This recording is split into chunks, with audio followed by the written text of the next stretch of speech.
This is Earl Freudenberg. I want to thank you for watching this special video today, produced and directed by my good buddy, Ben Cagle.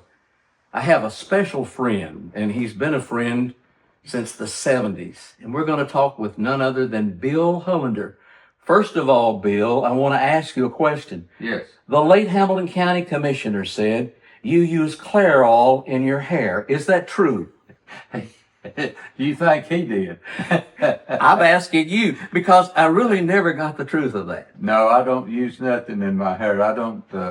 Occasionally, I might put a little bit of what is it you put on you after you wash your hair and shampoo? I put that conditioner in it. Is that what it is? Yeah, I put a little conditioner in it after I wash it sometime. Well, I want to talk about you as the person. We know that you've been a county commissioner, you're a Hamilton County trustee, you were on the zoning board, you work with civic clubs, but I want to go back to your birth.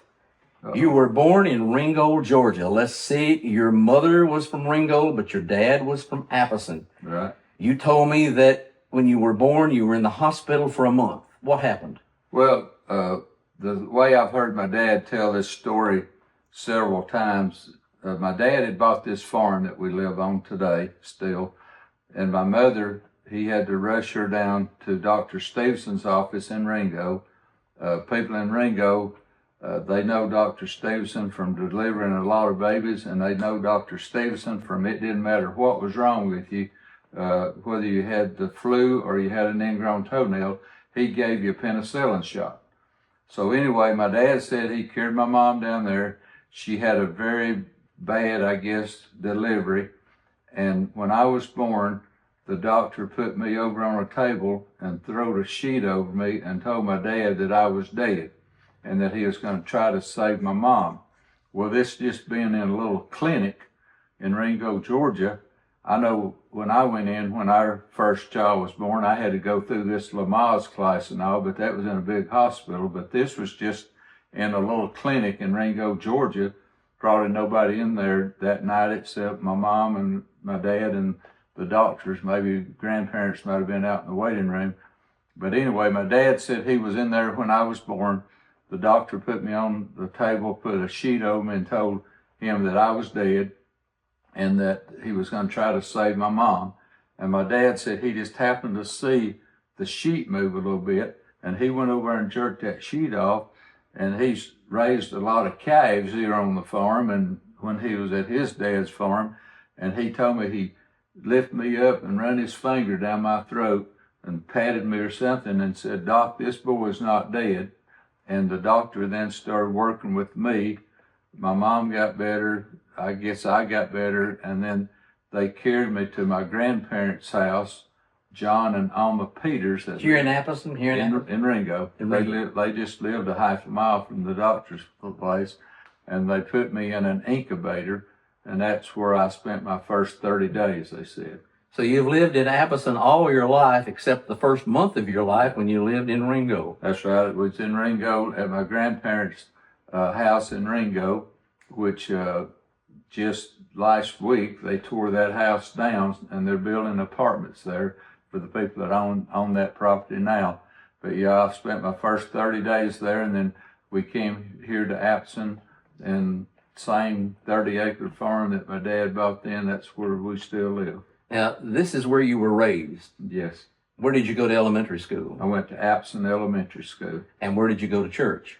I went to Apison Baptist Church. And that's where you made your profession of faith? Yes. I made my profession of faith. Well, there's a long story to that. I'll condense it. When I was about 10 years old at Apison Baptist Church, a lot of young boys my age was going forward to get saved and baptized. Well, back in those days, they don't do it so much anymore, but it wasn't unusual for someone to come over and start witnessing to you during the invitation. Right. They meant well. Right. And this man, I seen him coming. I knew he was coming to me.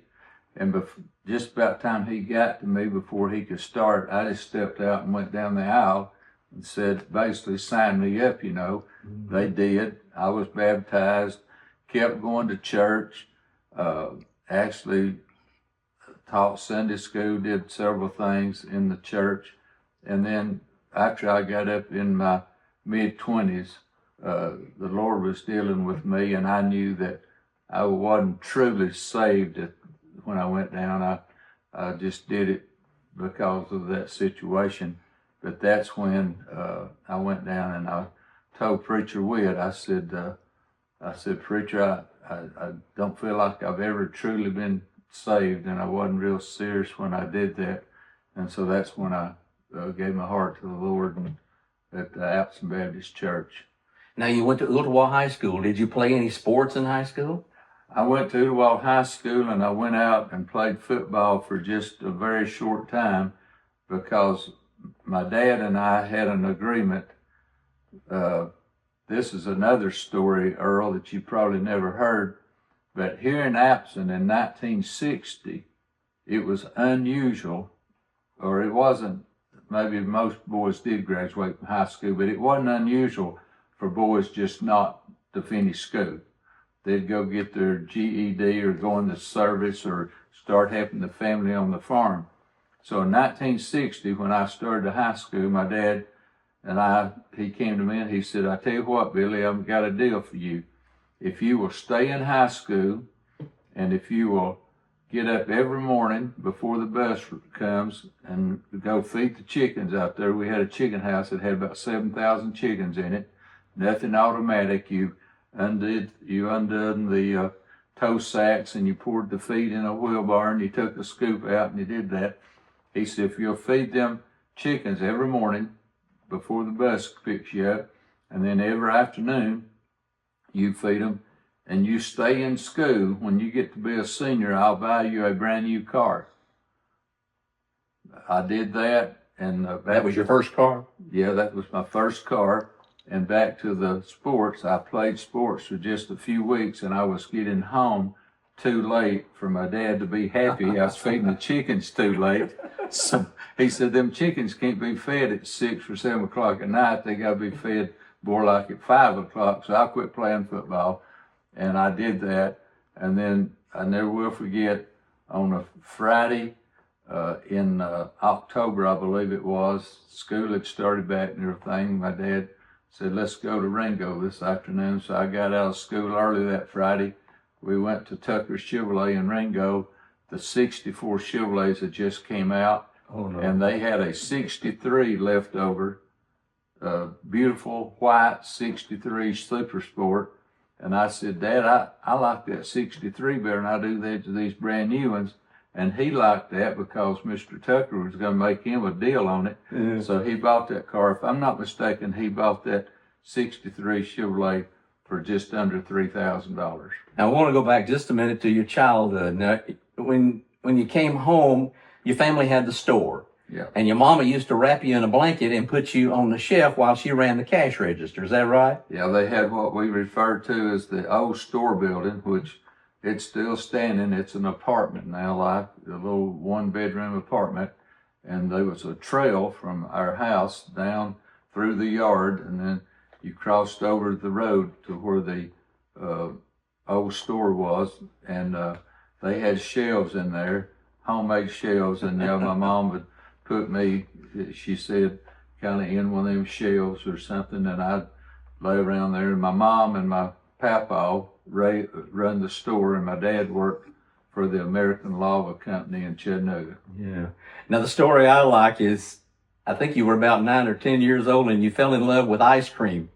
Uh-oh. And you used to eat ice cream, and was it your dad or your grandfather that said, Bill, you're eating all of my profits? Earl, you got mad and you slammed out. What happened to all those fan bells? Oh my goodness, I didn't know you knew that story, but I went back, if you picture this whole story, you go in, and over to the right was a Coke machine that the Coke bottles sit in cold water. Mm-hmm. There's an ice machine, a machine there that kept ice cream in it.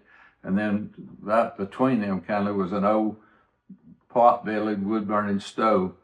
And I went in, and my papa that run the store said, you've done had 2 or 3 already today, you're eating up. So anyway, it kind of made me mad. And speaking of them shelves, I went over, and I guess it was the bottom shelf. I just took my arm on it, and I just started walking and rolling the pickled pig feet and the sardines or whatever out on the floor. because I was mad. I don't know what made me do that. And he came after me, and we ran around that stove a couple of times. He was chasing me, and I went out the door. And on the right-hand side of the door, as you go out, that was a wall that they had fan belts on. Uh-huh. And he chased me down Salem Road there, not too far, and he caught me. And he used that fan belt for something besides putting it on a car. Now, I understand you still got one of those welts. We're not going to ask you to show it to us, but that was a pretty good whipping, wasn't it? I'll just say, if I was ever back in there feeling those shells, I was straightening things up and dusting. And that's why you only get one ice cream today. That's right, one ice cream deal. All right, let's fast forward. How did you meet Linda? I met Linda through a good friend of mine, Roger Alexander. He was dating this girl at that time, and and she was her and Linda, I think, worked together. So that's how Linda and I met. Was she an Apison girl? No, she was from Lakeview, and she worked at Provident Insurance Company. And you remember your first date? I remember our first date. I remember we was over on Brainerd Road at Shoney's. Everybody'd go to Shoney's and circle Shoney's.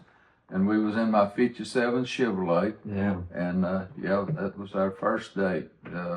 We dated for about a little over 3 years, and then where'd you get married? We got married at Apison Baptist Church. Apison Baptist Church.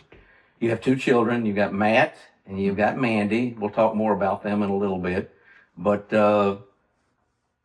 you went to work. Let's see. Did you drive the school bus before you went to DuPont? Well, I went to work for DuPont when I got out of high school. Mr. Deckish, one of our neighbors, was a supervisor at DuPont, and I got out of school back in those days. What was it, May or June? I got out of school, and then in August I started to work for DuPont, and I worked for DuPont, and while I was there, Roger Alexander, that introduced me to Linda, he and I opened up a carpet business.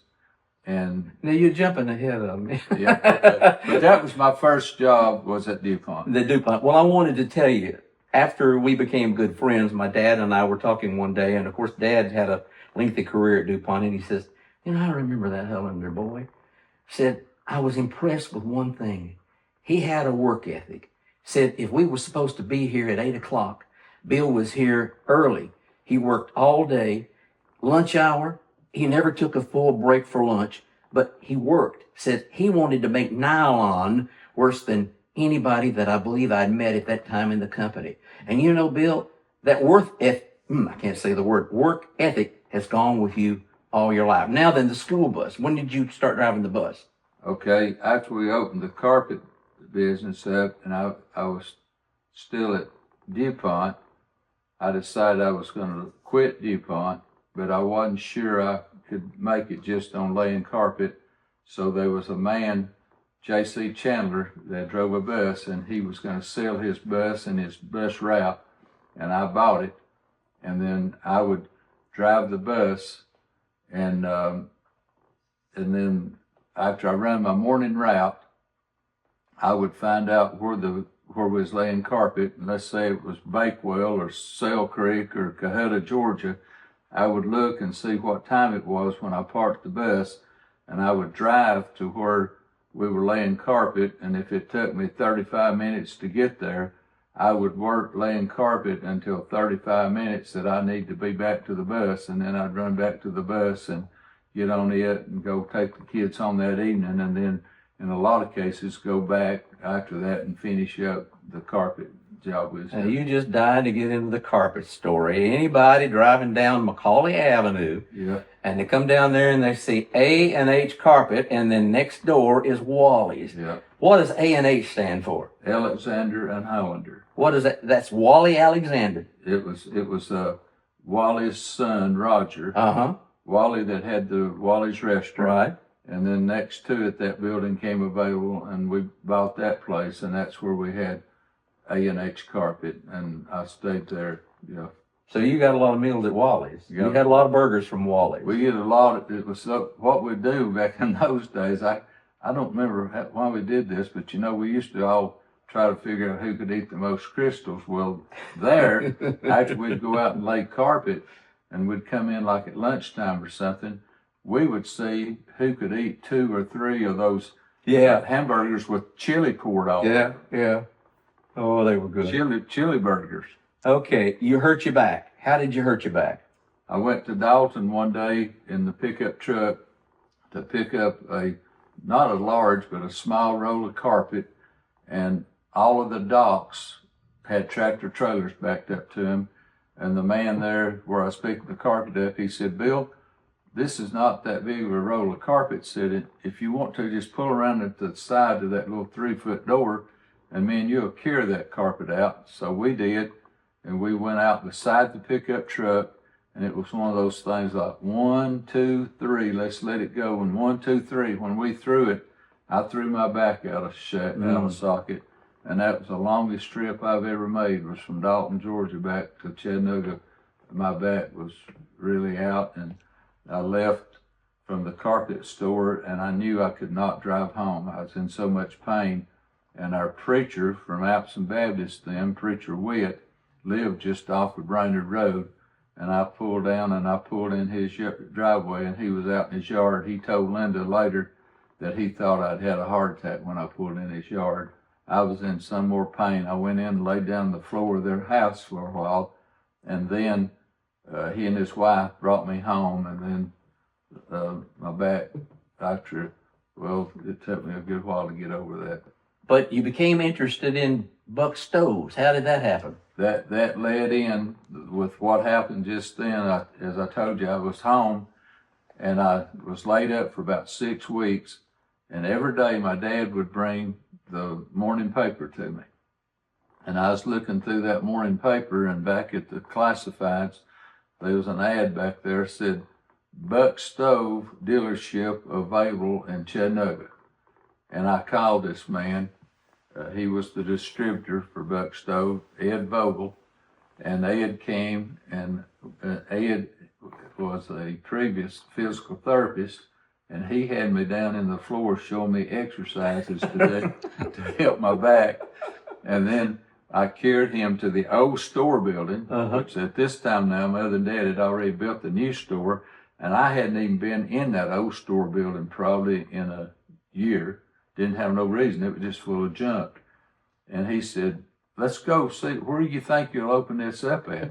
And I said, "Well, I was thinking about cleaning up, putting it in this old store building."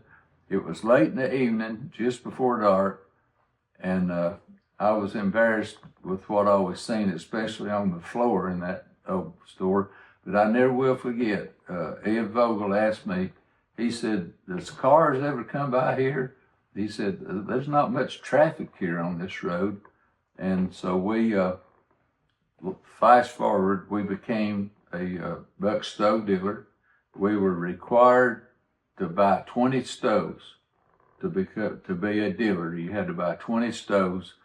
We did that, and they told me, they said, "Whatever amount you want to spend on advertisement, we'll pay half of it." They knew we didn't have no money to spend on it, so we advertised with a guy named Luther. You might have heard of him. And we advertised with Luther that was opening up on Labor Day. Yeah. 1977, I guess it was, on Labor Day. We opened up, and guess how many stoves we sold the first day we opened? Quite a few. 20. 20. We sold every stove we bought that day that we opened up. Stoves was real hot out, and back in those days, I remember the first customer I had, I was trying to tell them about it. You know, it's this motor will come on when it gets so hot.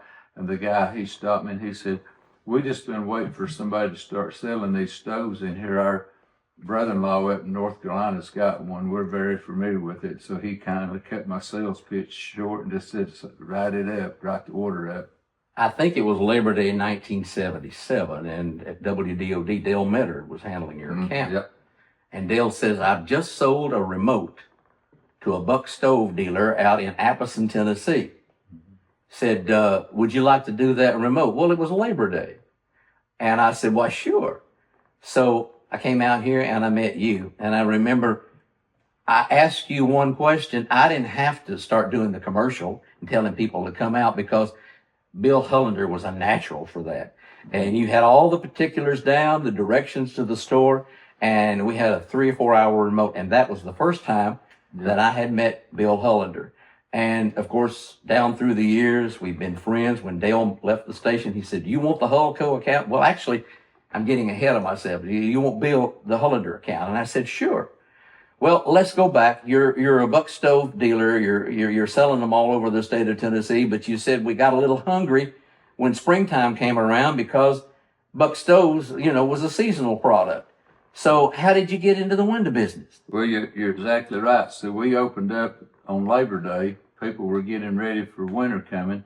We were very busy up until maybe March of the next year.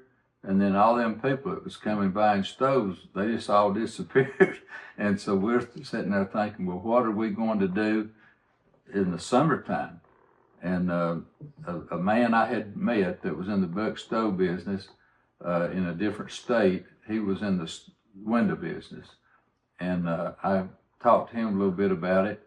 And at that time, just luck have it, TVA had started that energy saving program where if you put a storm window on your house, they would pay for them and you'd make monthly payments on an interest-free loan. And there was a window, we started doing a little, it was kind of an unusual type little storm window. It mounted on the inside. And then I found out a company in Knoxville that was selling their equipment and getting out the business or changing their format. And we bought that old equipment and moved it down here. You made those windows in Apison, didn't you? Yeah, we made windows in Apison for those storm windows for years and did the TVA program.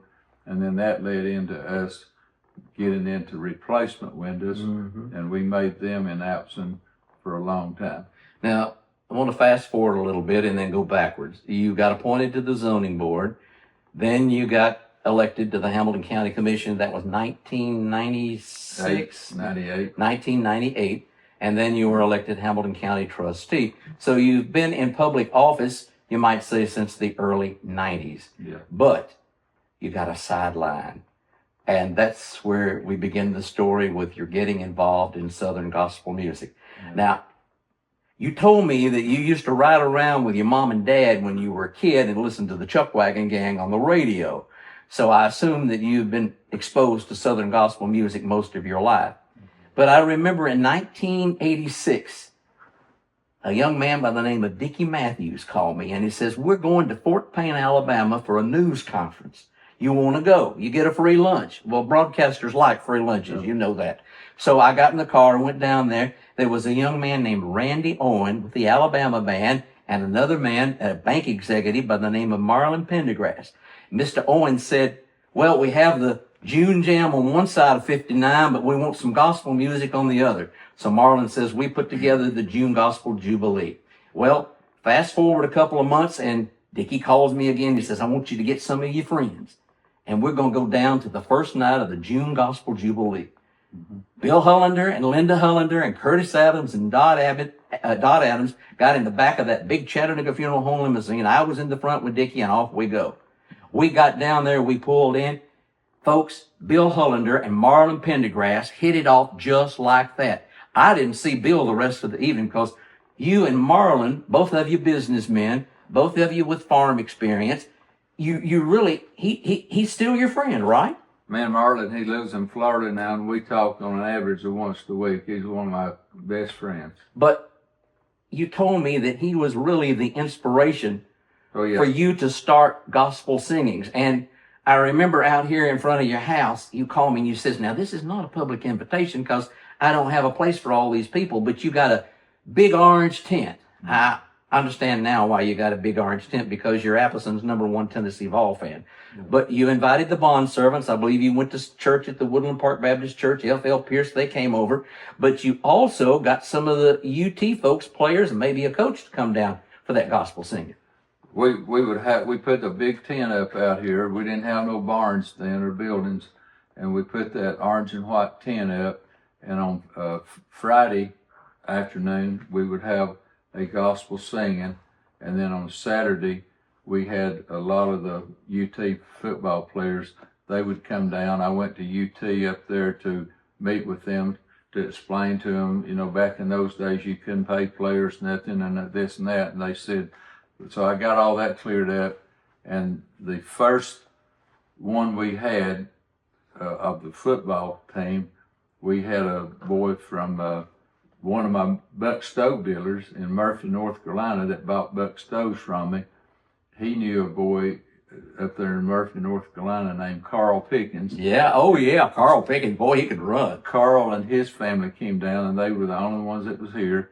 And I'm just going to guess, Earl, we had, and you was probably here, maybe 400 people here. Oh, it was packed. Yeah, there's about 400 people. And Linda only ordered 200 barbecue sandwiches, and you says, I'm sorry, but we're out. But Marlon brought his Corvette up and took convertible and took, I believe Peyton Manning was here that time, and took them all riding out in Apison. Yeah, and like the way we would do that, we would everybody be down at the tent, and then we would keep the first year just Carl Pickens, but then next year we had others, and then the year that Heath Schuler was here one year, and then Peyton Manning was here. The Peyton Manning. The Peyton Manning.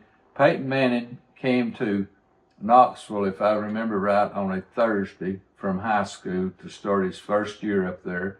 And these guys said, hey, Saturday morning, you're going to go with us down to Chattanooga, he said. So they came down, and we would get cars like you mentioned, the Marlows, Corvettes or whatever, 57 Chevrolets, whatever, and we'd get classic cars, and we'd bring them down one by one and give them a big, big welcome. And I never will forget, we brought it down, we said, and then this car here fixing to get out is a young man that grew up in Louisiana and is now moved to Knoxville. His name is Peyton Manning. And so anyway, everybody knew his daddy, Archie. And then I don't know what Peyton had done before, when he came up and visited Tennessee, that we kind of told people that one of the first footballs Peyton ever threw in Tennessee was across our lake out here. And he told me later, he said, Bill, I didn't even know if I was going to get it across the lake or not, because it wasn't a regular football. It was just a little plastic ball that a boy brought just to get autographs on. But Peyton threw that ball across, and we had them down. And then, as you said, the Friday night before that, we would have people come, and then a lot of them people came back the next day for the football team. But your main objective was the gospel singing and getting the message of Jesus Christ out. And of course, you became good friends with F.L. Pierce, another broadcaster, the Bond Servants. Now, somewhere along the line, you've been talking to Marlon. And Marlon, of course, had gospel singings. You remember when we went to the high school down there, and the Dove brothers were there, Hovey Lister, and Marlon brought you up on stage. And I remember, just like it was yesterday, you said, Hovey, bring the Statesman and come over here and sing that song y'all do. What is it about rain? Didn't it rain? And for 15 minutes, the Dove brothers and the Statesman and Hovey, and Bill's right in the middle of it up there on the stage, and y'all were singing Didn't It Rain? And Marlon, I think, says, well, Bill, why don't you do something like that out in Apison? And you had a barn, an open-air barn, I believe. And if I'm not mistaken, the first group that you brought in was Marlon Pendergrass and the Premiers with Jack Clark on the piano. That's right. Yeah, Marlon and Jack Clark on the piano, that was right. And back when that started, we would have a singing maybe in June, and then we might or might not have one in August. We just didn't have them regular.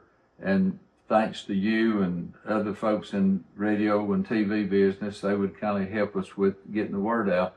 But then that led into years later. Well, now, wait a minute. I got to ask you about the Browns. Yeah. Because that's your favorite family, and I believe after the Premiers, you brought the Browns in, and the little boy was, what, 8 or... How did you get involved with the Browns? How did you meet them from Iowa? Well, one of the things, and we'll get into this later too, but I have a burning desire to do something like this again. But Marlon and Sue Gray, Jack Clark, and a lot of them was having singing schools for kids, shape notes, 4-part harmony, just like James Vaughn used to do. And we had a singing school, and I said, let's start having one in Chattanooga. So we went down and rented, WDOD was down there at the time, and we rented part of Tennessee Temple, Highland Park, and we brought those kids in, had I don't know, I'm gonna say 30 kids came in, and Marlon and them knew the Browns, and they had come to something that Jack Clark had before. So the Browns came. That was like your second family, wasn't it? It was, and then the Mylan Hayes family, Yes. their kids came.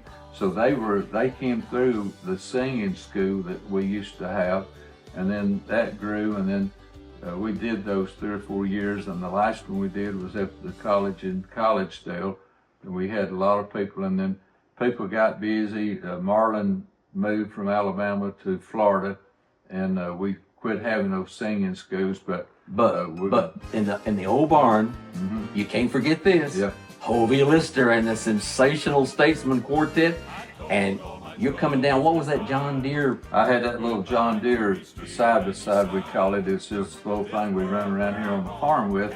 And Hovey and the Statesmen got here early that day, and I kind of got to know him and talking to him and found out he had cows too. Maybe not at that time, but he had a farm and had cows.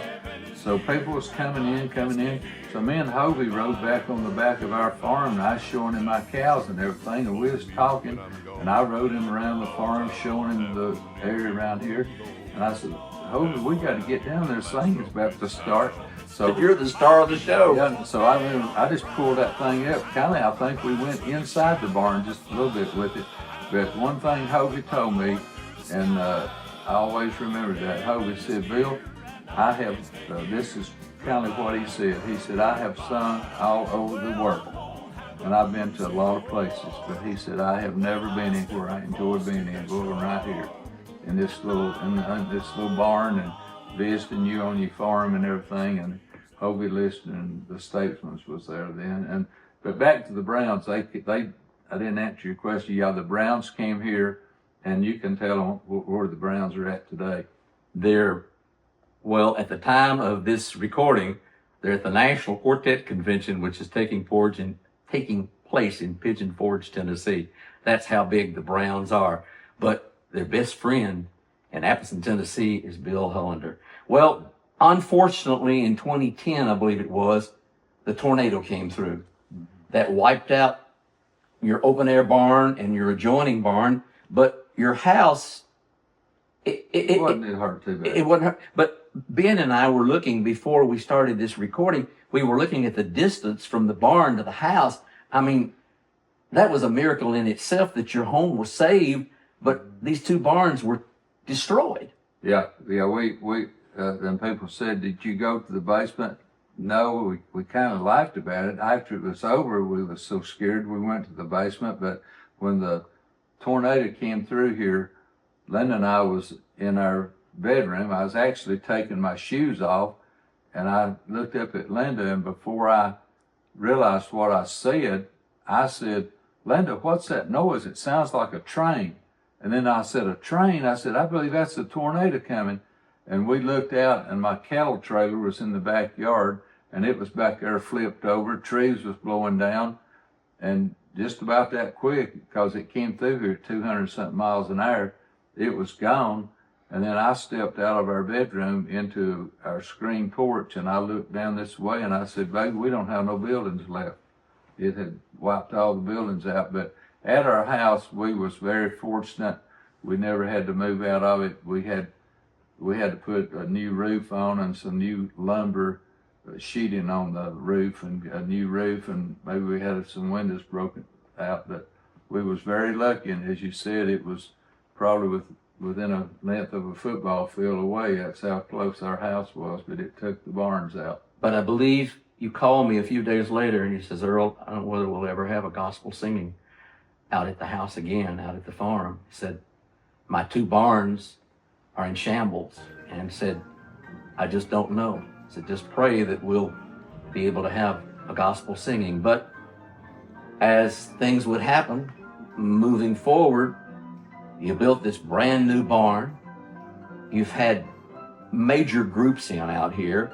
I don't know exactly the timeline, but Eva Mae Lefebvre and her piano player Mark Fuller, and we'll get into all of that in just a minute, but you were able to build this ultra-modern, I don't want to call it a barn, because you have parties in here, you have You had a revival in here one time. I mean, you've had everything in here, Bill. But God replaced your open air barn with an enclosed barn that's air conditioning and heating.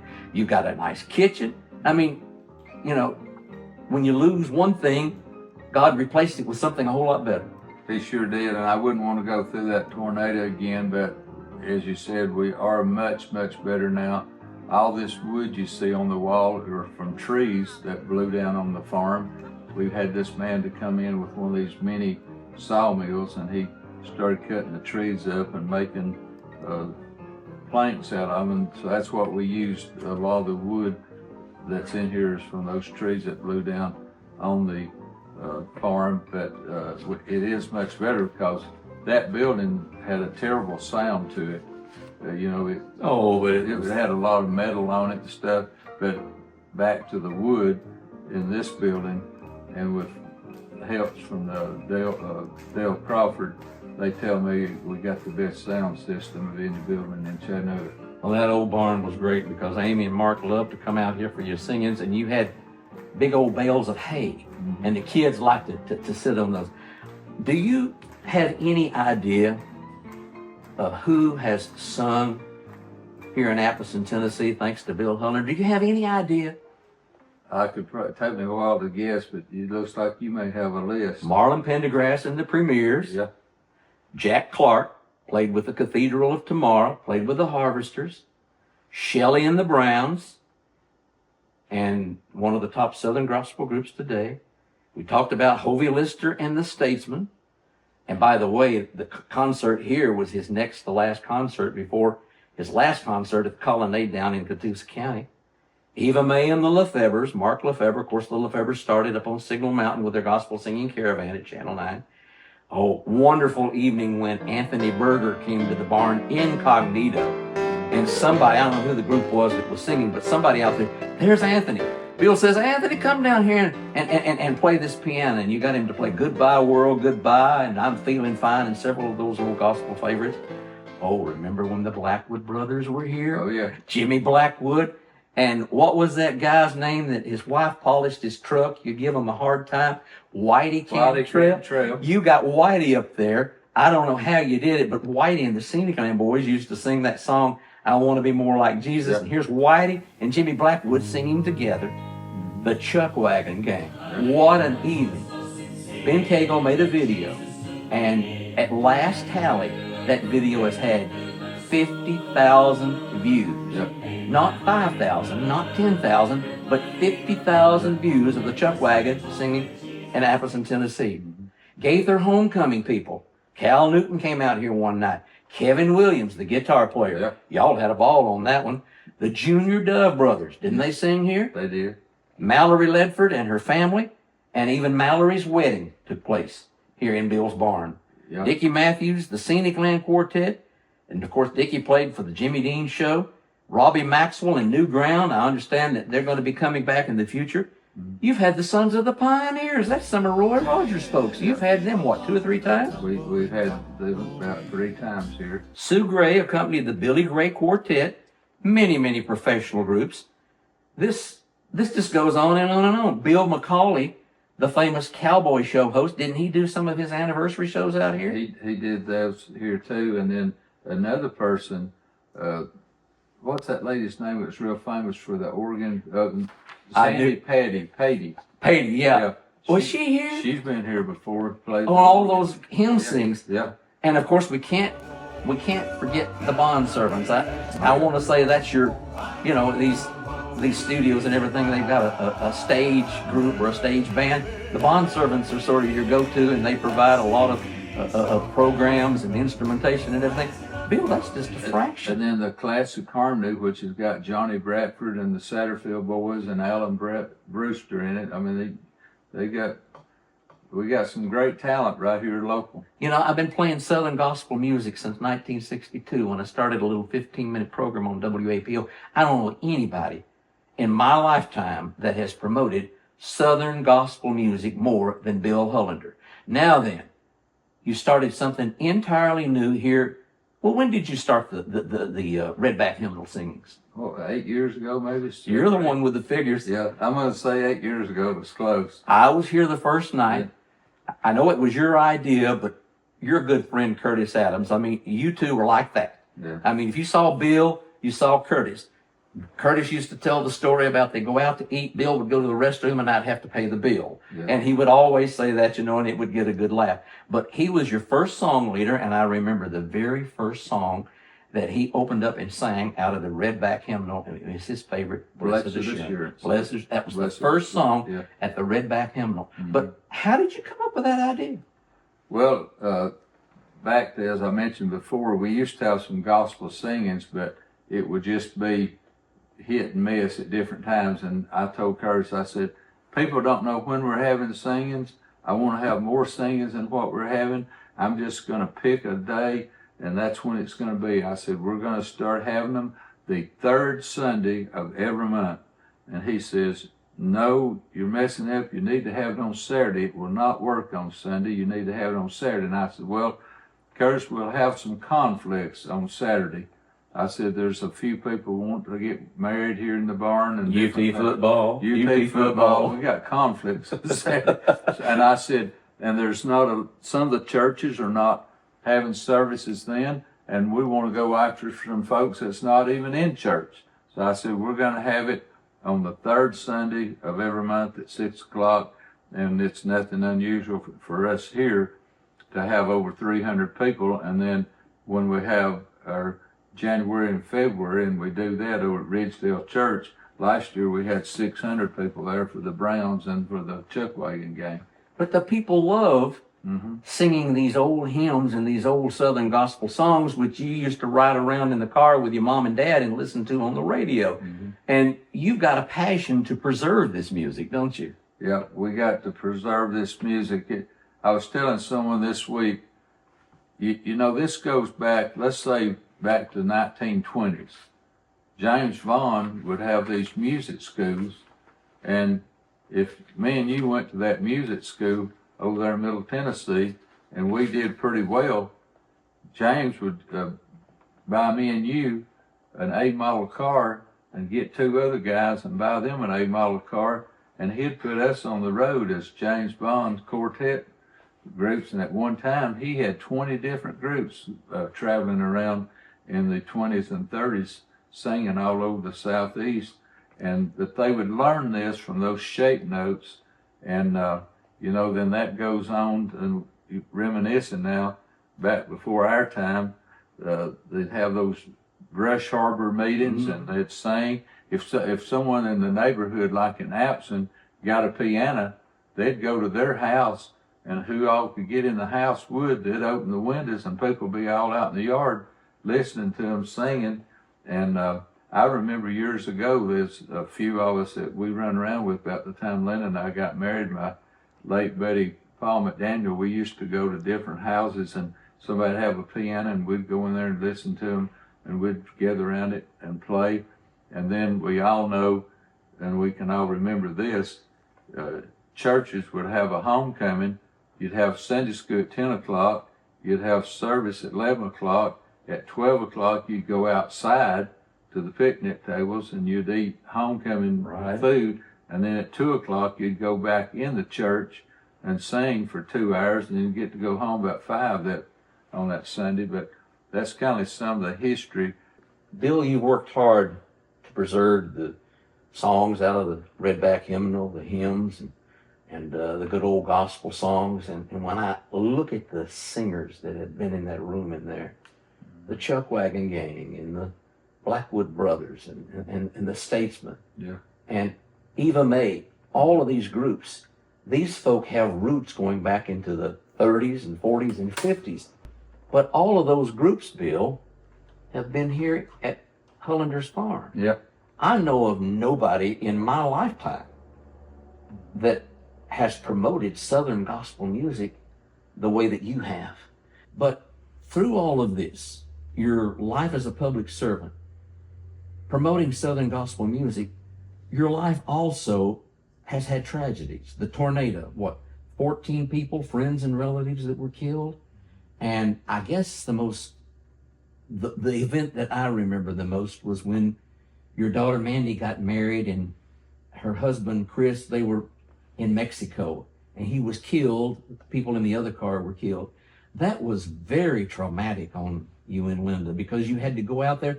You didn't know the status of your daughter, your own flesh and blood. Tell me about that.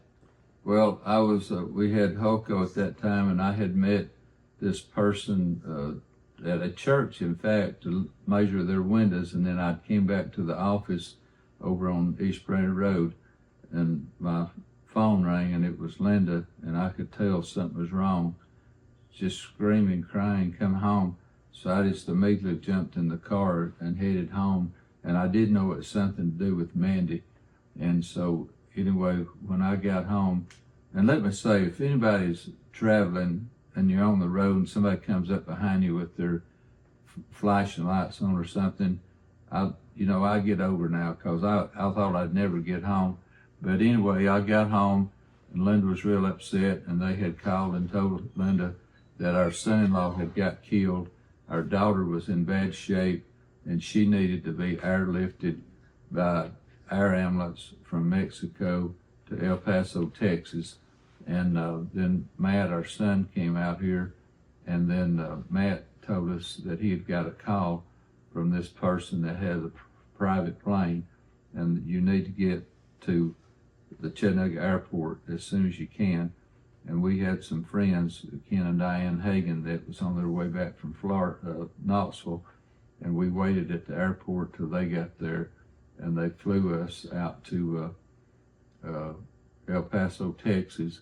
And with some complications over there about getting Mandy released and all that, we actually got to El Paso before she did, and they told us, they said, when the plane lands, y'all, there'll be an ambulance come here and get her, and then y'all can follow her to the hospital. And at that point, we still didn't know the condition of her. So all that happened, and we followed her to the hospital, and we was able to get up, and we seen that Mandy was not paralyzed and everything. And at that point, Mandy did not know that her husband had been killed. And that was the day before Thanksgiving. And then on Thanksgiving Day, they told us, they said, if you will take her home in that private plane, we'll have to take her over there on one of these flat board type things and by ambulance, and we'll get her up in the plane, and it had a couch in it that she could lay on. They said, we can let you take her back like in the next couple of days, and we did that.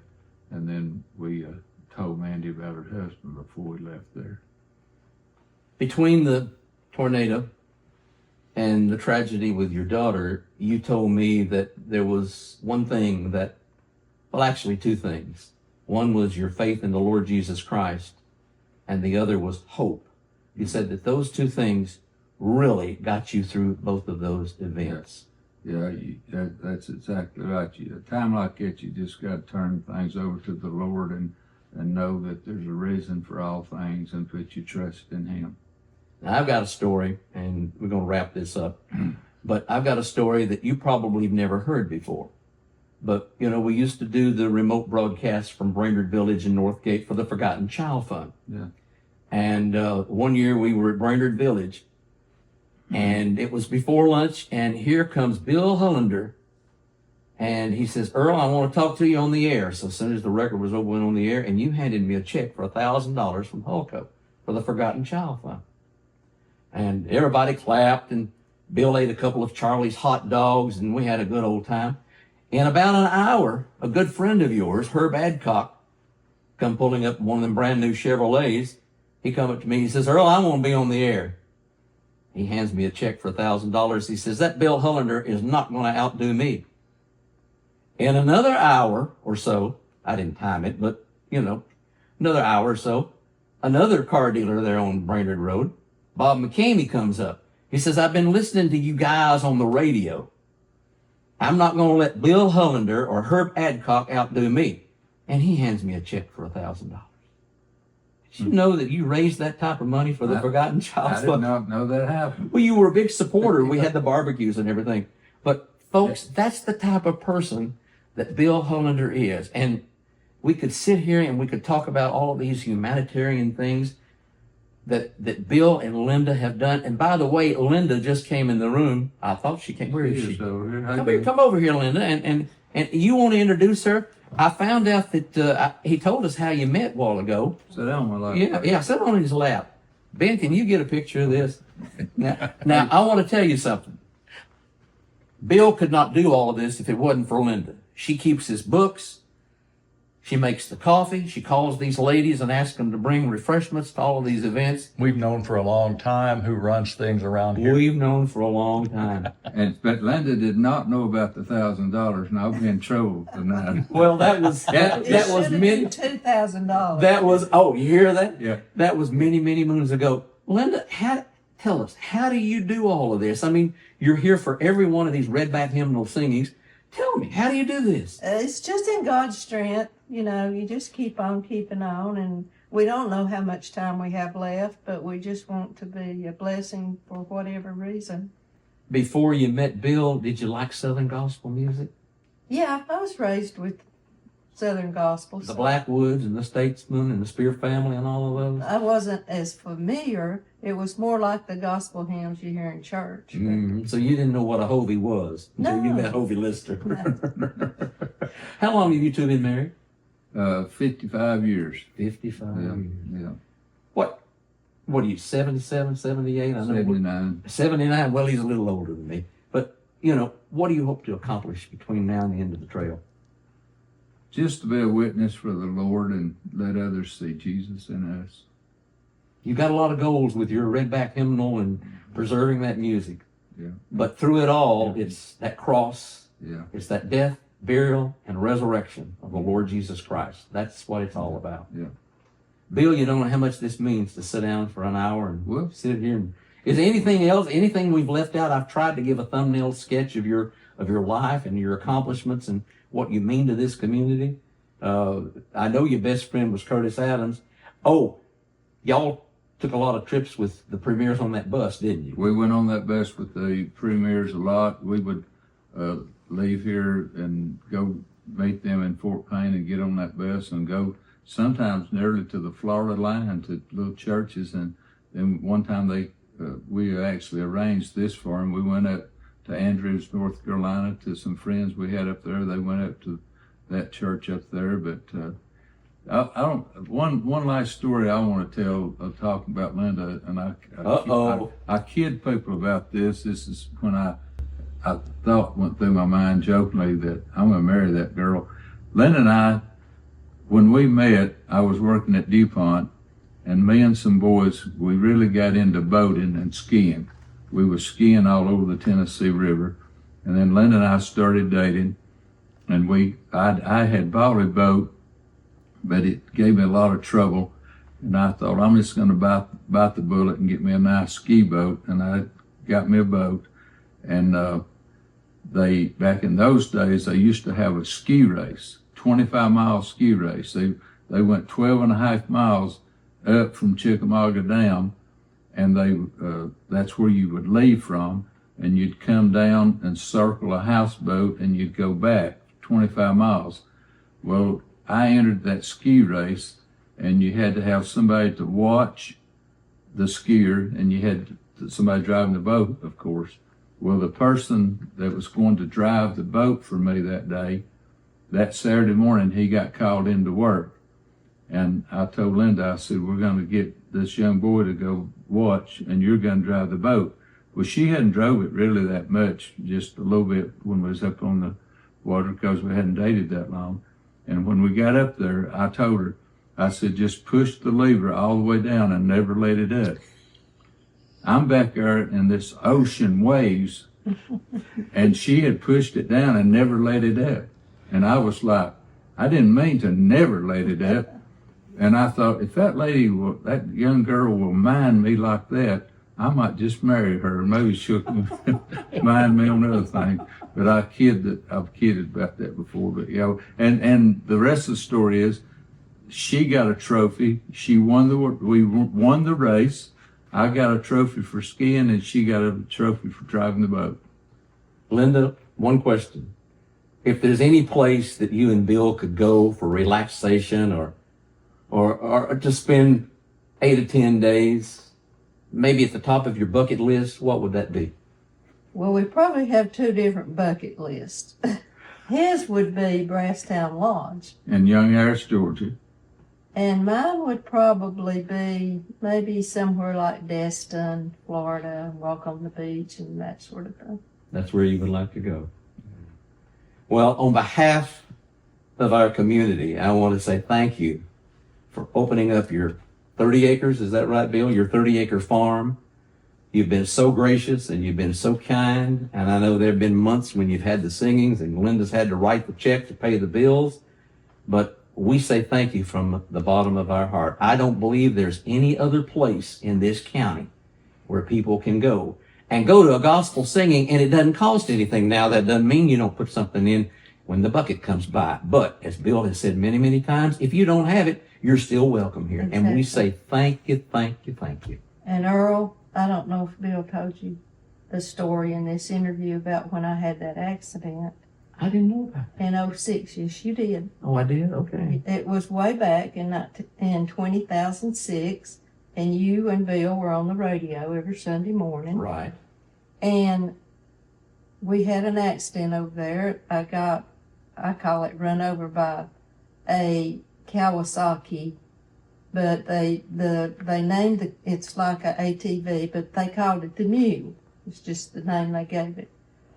And it was a pretty bad thing. I mean, I was slammed up against a brick wall and they had to call an ambulance. Well, at that time, Bill was down in his back and he was upstairs. He wasn't supposed to go downstairs, but he heard it hit the back of a brick wall, and he hobbled up and looked out. He couldn't see because I was under the deck, and he hollered out there, and one of the young boys out there was just, he couldn't say a word. Long story short, on the way to the hospital in the ambulance, one of our friends called and Bill said, I cannot talk right now. Linda's been run over by a mule. Well, the word got back to the radio station and that went out on the air, and all those people were praying for me. And when I got to the hospital and they examined me, they said, well, she's got a broken hip, and here's what we're going to have to do. We're going to have to go in there and put a 12-inch laceration in her hip, and she'll have to go to Siskins, and she'll be on crutches and all of this. So the next morning, when they came in to do the surgery and pull the x-ray machine back over me, I guess, would you believe that bone that broke had gone back together? And I have one screw in my hip, and I went home, and I did not have to go to Siskin. But that wouldn't have been possible had we had all those people that listened to your radio station had not been praying for me. I remember that now. Yeah, I so remember that now. you've truly been a blessing to us. Well, Bill's been my friend. Linda, you've been my friend. And we've done hundreds of radio programs together. I say thank you. Yeah.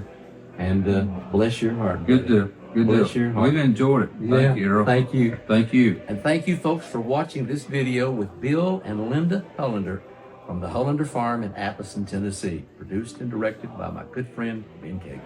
Happy trails.